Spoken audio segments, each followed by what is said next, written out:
আসসালামু আলাইকুম। আপনাদের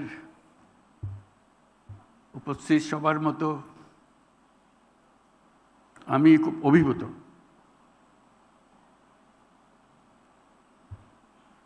মানে কিভাবে মনের ভাব প্রকাশ করা যায় বোঝা কঠিন হয়ে গেছে। বাংলাদেশি হিসেবে নিজেকে এখন অনেক উচ্চতার মাপে অনুভব করছি। আমরা যদিও বেগম রোকেয়াকে স্মরণ করে এটা করছি, মনে হচ্ছে এটা মহিলাদের একটা বিষয়।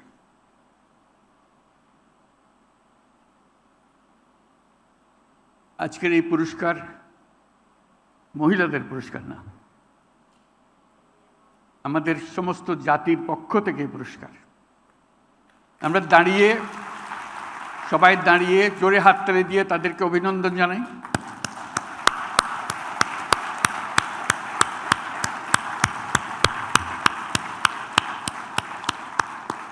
ধন্যবাদ। সারা জাতি এই অভিনন্দনে শরীক হবে।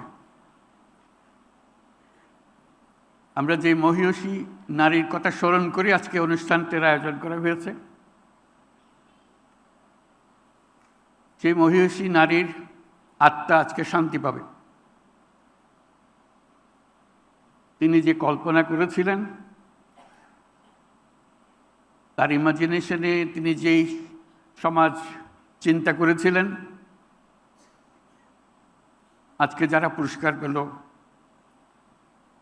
তারা সেই সমাজ নির্মাণের পাথেও আমাদেরকে দিচ্ছে। আমরা সারা জাতি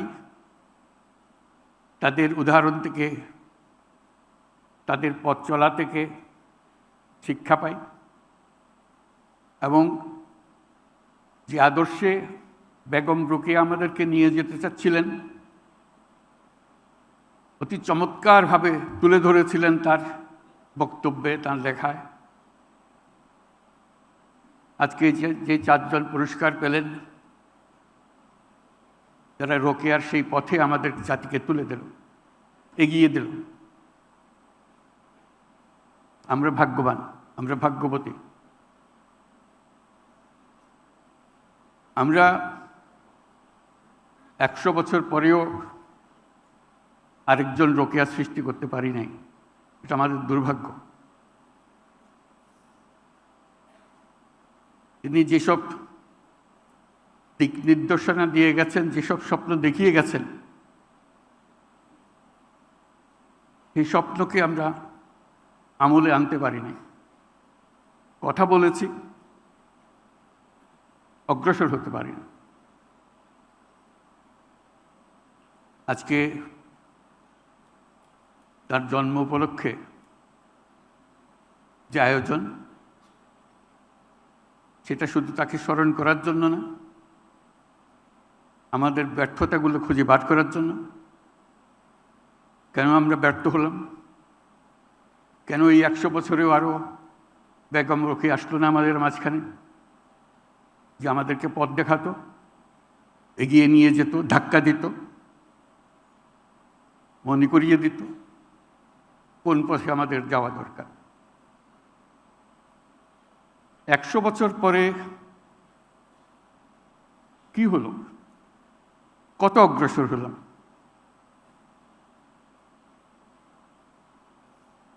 উনিশশো 1974 সনে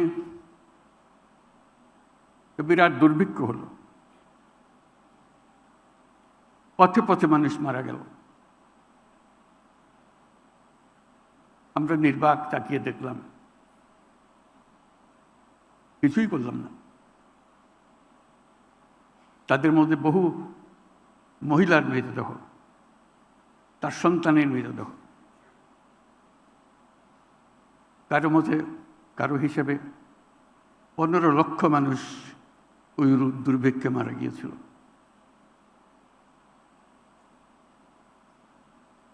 আমরা চিলমারির কথা শুনি, আমরা মঙ্গার কথা শুনি, শুনে পত্রিকার সংবাদের মতো একবার পরে এগিয়ে যাই। কি হলো তাদের, যারা প্রতি বছর মঙ্গার শিকার হয়, অনাহারে থাকে, তার জন্য আমাদের করণীয় কি আমরা হিসাব করিনি। এই যে দুর্ভিক্ষ হলো, এর ফলে আমরা কে কি প্রতিকার চাইলাম সেটাও আমরা একত্র করে দেখিনি। তার ধাক্কা চট্টগ্রামেও পৌঁছেছিল। চট্টগ্রামে যদিও দুর্ভিক্ষ হয়নি, ধাক্কাটা পৌঁছেছিল। সারা দেশের ধাক্কা সেখান থেকে আমরা অনুভব করেছি। তখন আমি চট্টগ্রাম বিশ্ববিদ্যালয়ের শিক্ষক, অর্থনীতি বিভাগে। আমরা ধাক্কাটাকে এভাবে নিতে চেয়েছিলাম, এই বিশ্ববিদ্যালয়ের যদি কোনো অর্থ থাকে তাহলে পাশের যে গ্রাম, সেই গ্রামের উপরেও তো একটা ছাপ থাকতে হবে বিশ্ববিদ্যালয়ের অস্তিত্ব নিয়ে। না হলে কিসের এই বিশ্ববিদ্যালয়, কিসের এই জ্ঞান যার ছোঁয়া পাশের গ্রামে লাগে না।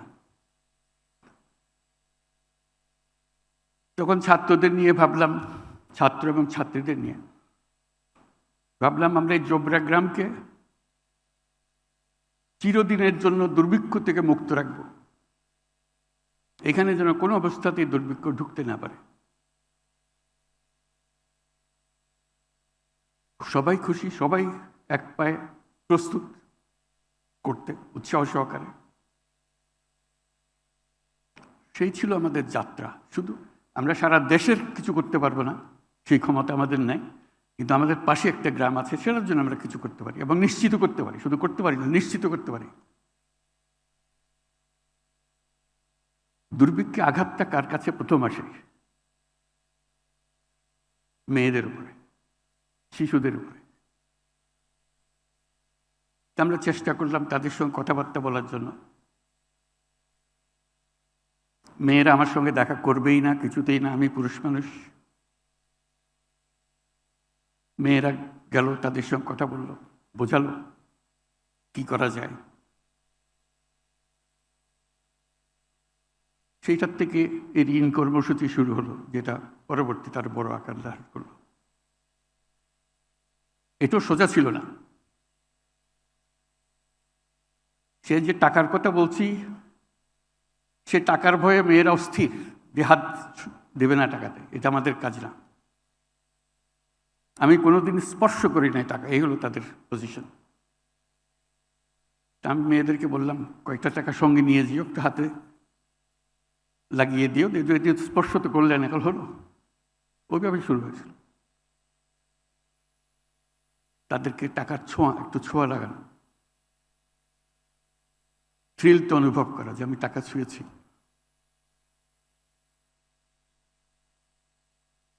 টাকা দিতে হলে একটা নামটা লিখতে হয়,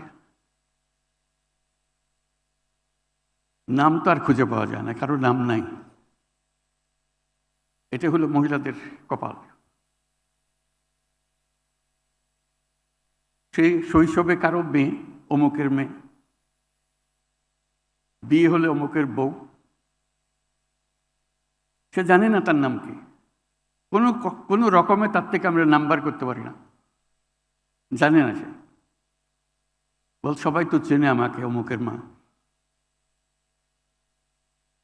সেই গেল এক অধ্যায়, নাম ঠিক করা। আমাদেরকে ঠিক করে দিতে হলো এক একজনের নাম, আপনার নাম ওই, আপনার নাম এই। তাতে আমাদের কাগজপত্র তৈরি করার জন্য, আর কিছুর জন্য না। মানুষ সমাজের একটা অংশকে কিভাবে নিজের থেকে বিচ্যুত করে ফেলে, তার নমুনা। তার কোনো সত্তা নাই, শি ডাজন্ট এক্সিস্ট। অমুকের মা, অমুকের মেয়ে, অমুকের নাতি নাতনি, এই পরিচয়ে তার পরিচয়। নাম তো দিলাম, বললাম না নামটা লিখতে শিখতে হবে। কোনোদিন হাতে কলম ধরে নাই,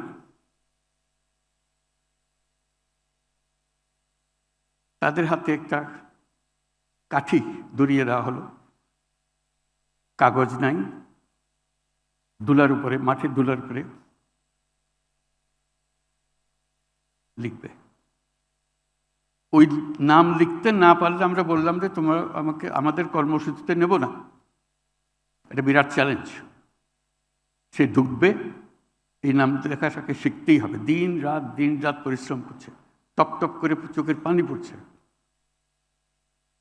এবং সেই নাম লেখা সে শিখল। সগৌরবে এসে পরীক্ষা দিল, নাম লেখা দেখাইল, সবাই মিলে হাততালি দিল, সে সোজা হয়ে দাঁড়ালো, সে তার নাম লিখতে পারে, তার নবজন্ম হলো। আমি এটা বলছি এই জন্য আমরা সমাজকে কিভাবে বিচ্ছিন্ন করে ফেলেছি অতি অনায়াসে, তার সত্তা, তার অস্তিত্ব অস্বীকার করে।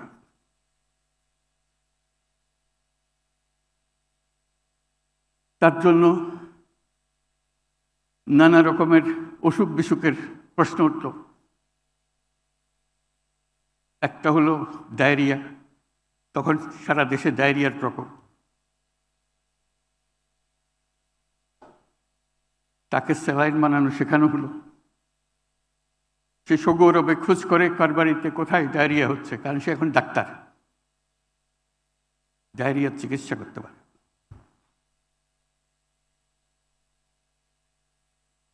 আমাদের সঙ্গে যারা এটা যত বড় হতে আরম্ভ করলো, আমাদের সঙ্গে আরো অনেক ছেলে মেয়ে যোগ দিতে আরম্ভ করলো, যাতে করে তারা ওই কাজে শরিক হতে পারে। তাদের প্রথম কাজ হলো, যারা এরকম আগ্রহী মহিলা আছে, সে যেই বয়সেরই হোক, তার জীবনী লিখতে হবে। যে তার নাম জানে না, তার জীবনীও জানে না, কখন তার জন্ম হয়েছিল সেটাও জানে না, বয়স কত সেটাও জানে না। আমাদেরকে প্রশিক্ষণ দিতে হলো, আমাদের যারা নতুন যোগদান করছে, বয়স আন্দাজ করার কি কি উপায়, বয়স এস্টাবলিশ করা। বয়স্ক হলে বলবে, ওই যে বন্যা হয়েছিল, সবচেয়ে বড় বন্যা যেটা, তখন আমি ছোট, তখন মোটা হাঁটতে পারি, তখন একটা রেফারেন্স পয়েন্ট পাওয়া গেল। বন্যার থেকে সে যদি তখন হাঁটতে পারে, তার বয়স কত হতে পারে। যেহেতু একটা চট্টগ্রাম, সে একটা কথা বলতো, 59 মগির তুফানে আমি তখন দৌড়াদৌড়ি করতে পারি। 59 মগি কবে, সেটার থেকে বার করে তার বয়স বার করা। যে নিজের নাম জানে না, নিজের জন্ম তারিখ জানে না, নিজের অস্তিত্ব সম্বন্ধে কিছুই জানে না, সে এই হলো বাংলাদেশ আমাদের।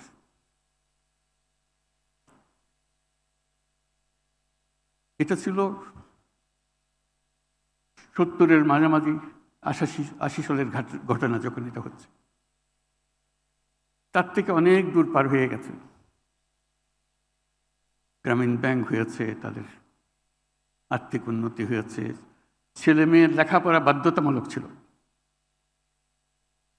গ্রামীণ ব্যাংকের একটা একেবারে নির্দিষ্ট করা ছিল, যৌতুক নেব না, যৌতুক দেব না।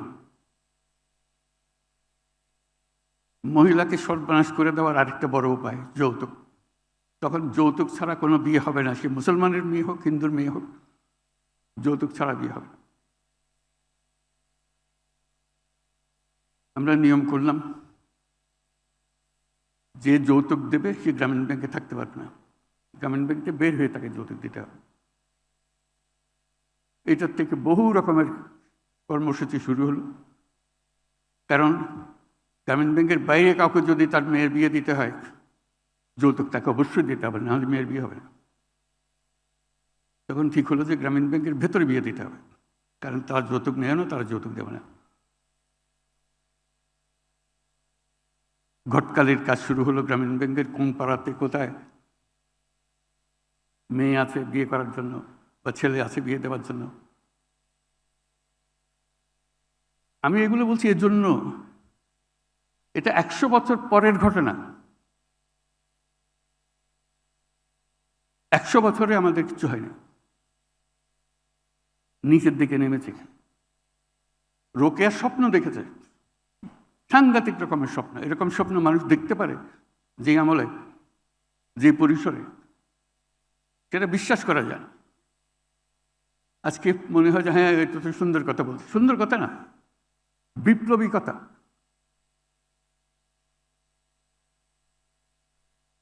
সমস্ত সমাজকে ঝাঁকুনি দিয়ে পাতা, কিন্তু সে ঝাঁকুনি বহন করে নিয়ে যাওয়ার লোক আর হাসলো না। এটি হলো আমাদের দুর্ভাগ্য, যে কিভাবে আমরা নিজেকে নিয়ে ব্যস্ত থাকি। বেগম রোকেয়াও নিজেকে নিয়ে খুব ব্যস্ত থাকতে পেরেছিল, তার বহু কাজ ছিল, কিন্তু কোনো কাজের মধ্যে সে সমাজকে বাদ দিয়ে করেনি। সবসময় সমাজকে নিয়েই করেছে। তার যে কল্পনা শক্তি তার সাহিত্যে সে প্রকাশ করেছে, যে ভবিষ্যৎ চিন্তা সে করেছে, একটা বাক্য দেখে আমাকে অবাক হয়ে গেল,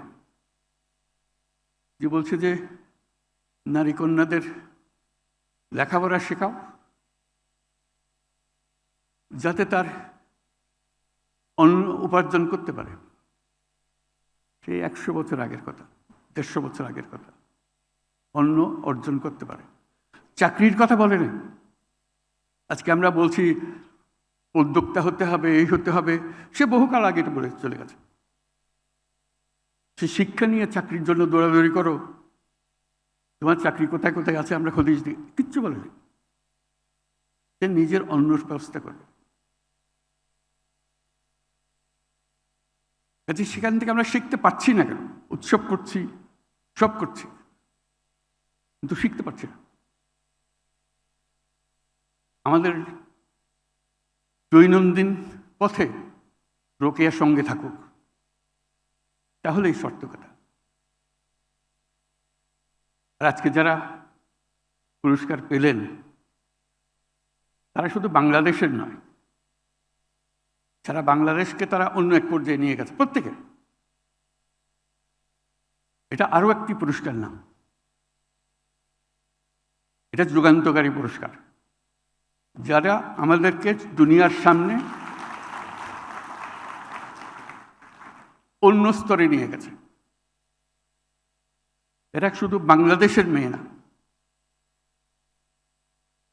এরা সারা পৃথিবীর নেতৃত্ব দেওয়ার মেয়ে।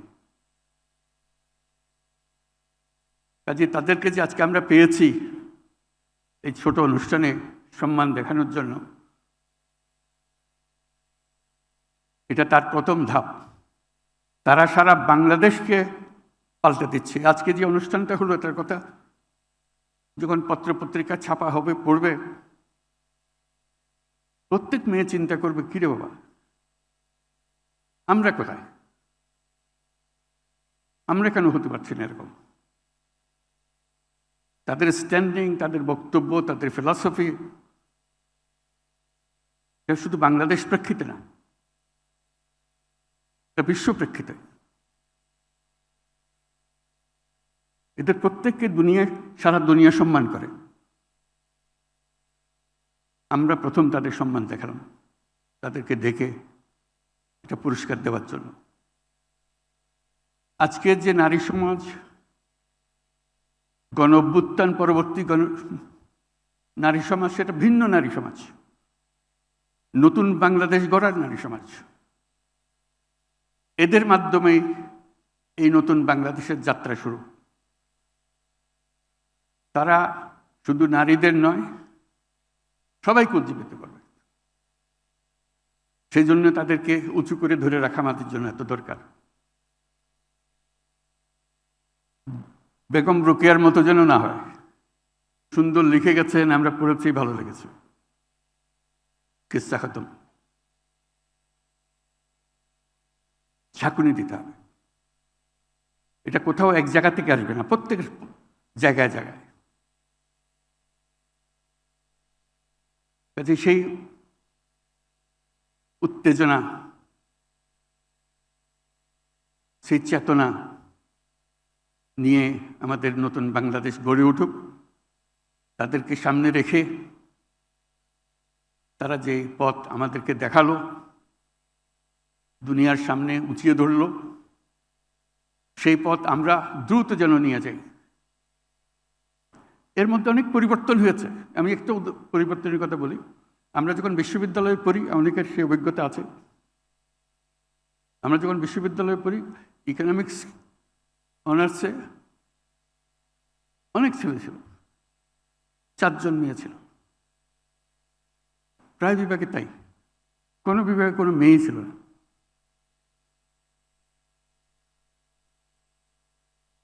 আজকে যে কোনো শিক্ষায়তনে যাও, মেয়ে উপচে পড়ছে।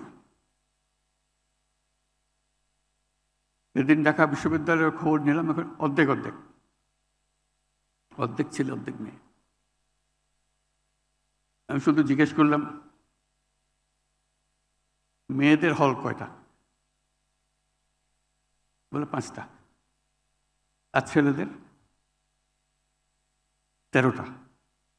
বললাম যে এটা কোন বিচার হলো? মেয়েদের তো সবসময় সবার প্রথমে দরকার থাকার জায়গা। ছেলেরা তো যেখানে সেখানে সময় কাটাতে পারে, মেয়েরা তো পারছে না, পারবে না। ওই হলো অবস্থা, আমাদের চিন্তার অবস্থা। কাজে আমাদেরকে স্পেস ছেড়ে দিতে হবে। মেয়েরা এসছে, তারা যার জায়গায় দখল করবে, নেতৃত্ব দেবে, সেটা অলরেডি গণ অভ্যুত্থানে দেখিয়েছে। আজকে আমাদের সামনে যারা বসে আছে, তারা আমাদেরকে বের করে আনবে। বেগম রোকেয়া যে ডাক দিয়েছিল, সেই ডাক 100 বছর পরে হলেও এখানে যেন শোনা যায়। আমরা যেন এটা করতে পারি। ওই যে বললাম যে প্রত্যেকের জীবনী লিখতে হতো, এটা কঠিন কাজ। এক মহিলা যার লিখতেও পারে না, পড়তেও পারে না, নিজের নামও জানে না, তার জীবনী লেখা, তাকে স্মরণ করিয়ে ঘন্টার পর ঘন্টা তার সঙ্গে কাটাতে হয়, দিনের পর দিন তাকে কাটাতে হয়। কারণ আমরা নির্দিষ্ট করে যে এই সমস্ত তথ্য তোমাকে জোগাড় করতে হবে, তাকে বহুজনের সঙ্গে আলাপ করে সে জোগাড় করবে। তো যেহেতু আমাদের সংখ্যা বাড়ছে, মেয়ের সংখ্যা বাড়ছে, হাজারে হাজারে হচ্ছে, আমাদের আত্মজীবনী সংখ্যা বাড়ছে। মানে এগুলো এত পিয়ার্সিং জীবনী, শুনলে মনে হয় সমাজকে চিনতে হলে তো এদের কাহিনী বুঝতে হবে, এদের পুরো জীবনী শুনতে হবে। তা আমি বললাম, এক কাজ করে এখান থেকে বাছাই করে কয়টা নাও, একটা বই করে নেই, অন্যরা পড়ার সুযোগ পাবে। কিন্তু আমরা পড়ছি শুধু, আমাদের স্তূপ হয়ে যাচ্ছে। তো সেটা করলাম। বইয়ের নাম দিলাম বেলতল গ্রামের জরিমান। কেউ হয়তো পড়ে থাকবে, না পড়ে থাকলে জোগাড় করে নিও। বহু বছর আগের মেয়েরা, গ্রামের মেয়েরা কীভাবে তাদের জীবন কাটিয়েছে তার কাহিনী। এটা তার কোনো কারুকার্য নাই, শুধু সে যা বলেছে সেটাকে লিপিবদ্ধ করা। পরে অনেকে বললো তো ইংরেজিতে ট্রান্সলেট করা দরকার, পরে ট্রান্সলেশনে হলো। আর এই বই, ওই কাহিনীগুলো যারা লিখেছিল, যারা গ্রামীণ ব্যাংকে যোগদান করেছিল, তাদের অনেকে পরবর্তীকালে অনেক উঁচু দরের পেশায় নিযুক্ত হয়েছে। যেমন এই বেলতল গ্রামের জরিমানের লেখার এক একজন হয়তো এখানে আজকে উপস্থিত আছে, তারা সরকারের অতি উচ্চ পদে আসীন করে আছে, এরকম। কিন্তু ওই স্মৃতি তার নিশ্চয় থাকবে যে যার সঙ্গে আমার পরিচয় হয়েছিল, যার জীবনে আমি লিখেছিলাম, তার কাহিনী। এটা একটা বড় জ্ঞান লাভ যে করা। আজকে এদের উসিলায় আমরা যেন আবার নিজের দিকে তাকাতে পারি, আমরা কোথায় আছি? বেগম রোকেয়ার যদি স্বপ্ন দেখতে পারে, আমরাও তো পারি স্বপ্ন দেখতে, অসুবিধা কি? দেখি না একবার বেগম রোকেয়া কদ্দূর এগিয়ে দিয়ে গেছে, আমরা অনেক দূর নিয়ে যাব। আর কিছু করতে না পারি, স্বপ্নটা তো দেখতে পারি। বেগম রোকেয়া তাই করেছে, স্বপ্ন দেখে গেছে। বেশি কাজ করতে পারেনি, স্কুল করেছে, ঠিক আছে, কিন্তু আমরা অনেক কাজ করতে গেছি। আজকে টেকনোলজির যুগে পারা যায় না এমন কোনো কাজ নেই, শুধু মন ঠিক করা। তাদেরকে উপলক্ষ আজকে যারা এখান থেকে সবার উপস্থিতিতে জাতির পক্ষ থেকে পুরস্কার নিল, তাদেরকে আবার আমরা জোরে হাততালি দিয়ে অভিনন্দন জানিয়ে এটা শেষ করি। সবাইকে ধন্যবাদ।